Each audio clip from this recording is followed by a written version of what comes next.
have been pretty candid on this podcast, which I have appreciated, just about my journey and the struggle. I did 9 years of IVF, like, was trying really, really hard. And you and I have talked about it ad nauseum about trying to get eggs. I just couldn't produce eggs. Yes. Did my age have a lot to do with it? Sure.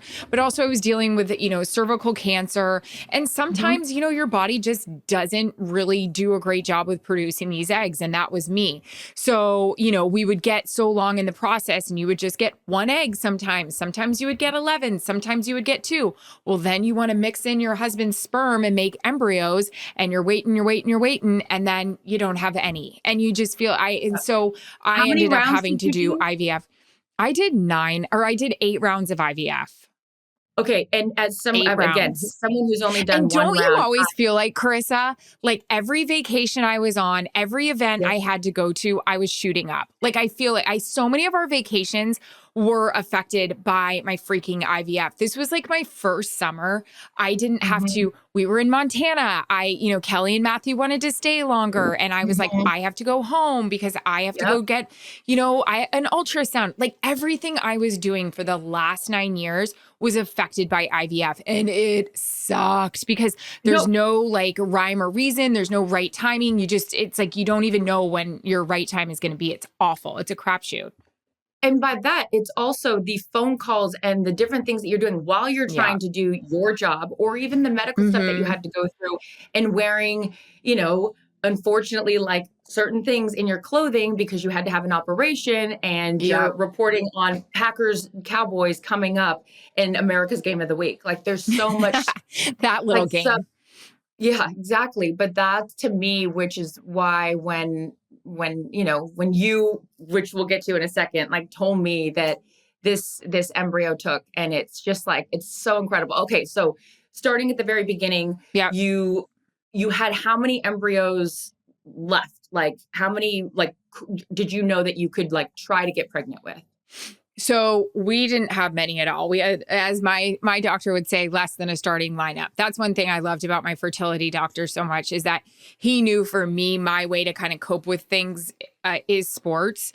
And, and so I would be like, all right, what are we looking at follicle wise? And you have enough for a starting lineup. This one could be your point guard. This one could be your starting quarterback, like things like that to tell me the strength of the embryos and all that stuff.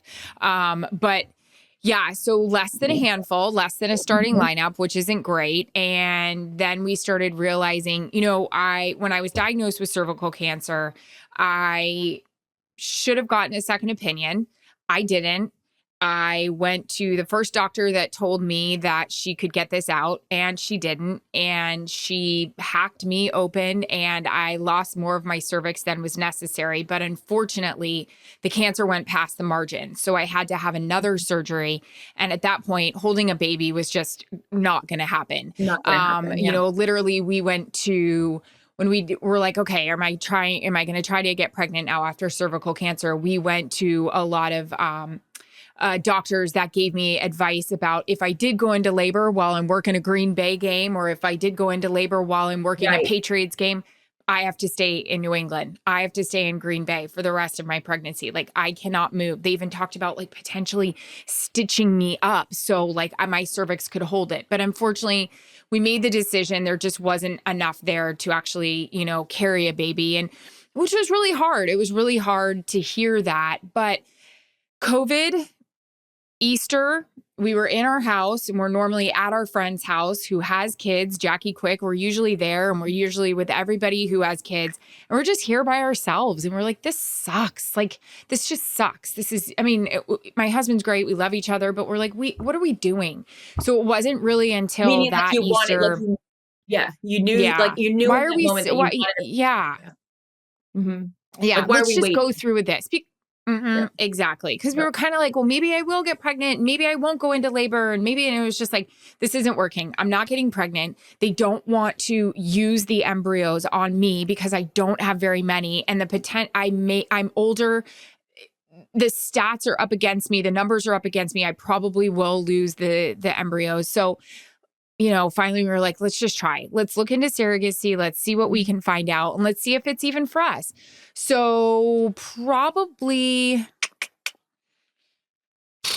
2021, we really looked into it and we finally found someone. And this is a really a difficult process. It's mentally exhausting. You literally you go to an agency, they look for candidates, then they send you profiles or resumes of different surrogates and maybe surrogate of her and her husband. And you kind of read it. You read all about their life.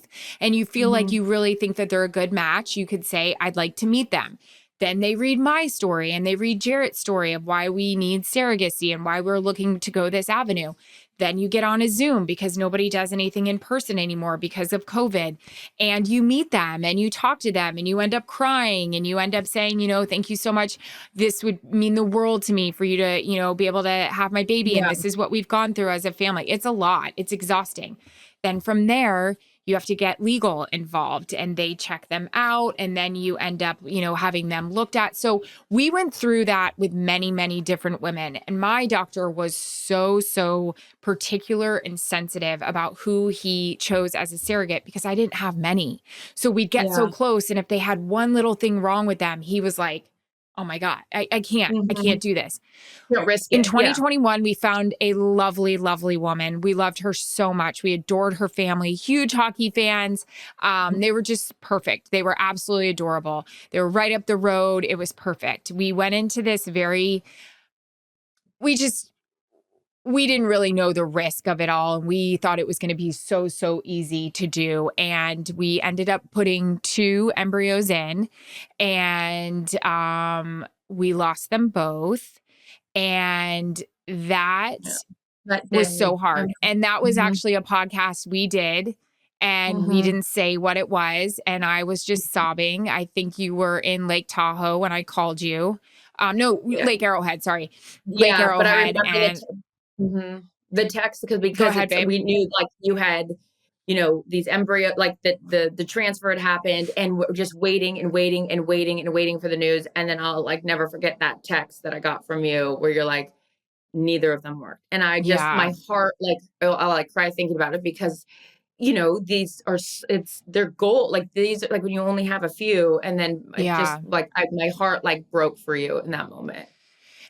And we, like I said, we went into it so blind. We kind of just thought, well, let's get it over with. Let's have twins. Like it'll be like really quick and then we'll be done. Or if one doesn't take, we'll have the other. And we kind of just thought that's how it went. And so that was a really hard go for me. Jarrett was so good because he kind of like mourned and grieved right away. I remember he went upstairs and just laid in our bed with our dog and just bawled his brains out. And I just kept thinking, okay, we have to get past this. We have to because that's just how I am. That's how I am with like everything. Let's just, let's talk about the Jets on Hard Knocks. What's going on? I just don't want to get deeper. And I got really fucked up. I don't know if you remember, I was just not right. I remember Constance saying something to me. Yeah, I just couldn't communicate my feelings about it. I think I was scared to move forward. What does this mean if we just lost these 2? We don't have much left. What if we don't have success? We're going to have to find a different person. This is all like crazy. And I ended up having to get some help because I was actually, I know I've told you this, having a hard time like forming sentences. I just was like missing words more so than usual, I'm good for that. But it made me kind of deal with a lot. It was hard. It was really hard. But I think the biggest thing it made me do was start talking to you guys about it all more. Because you're a tough that was cookie. A good thing. Like you let us, and us is the proverbial, your friend group, your family, like we know when and when you don't want to open up about stuff. And it's like, it's hard because you don't want to press someone, but when you love someone so much and you care about them and you just want to do anything that you can for them. So that's even more of a reason why with your baby boy being, have you said his name yet, by the way, on here? Mac Attack Macaroni, the Big Mac. So tell everyone his full name. It's Mac Roger for my grandpa who loves sports so much. Stole.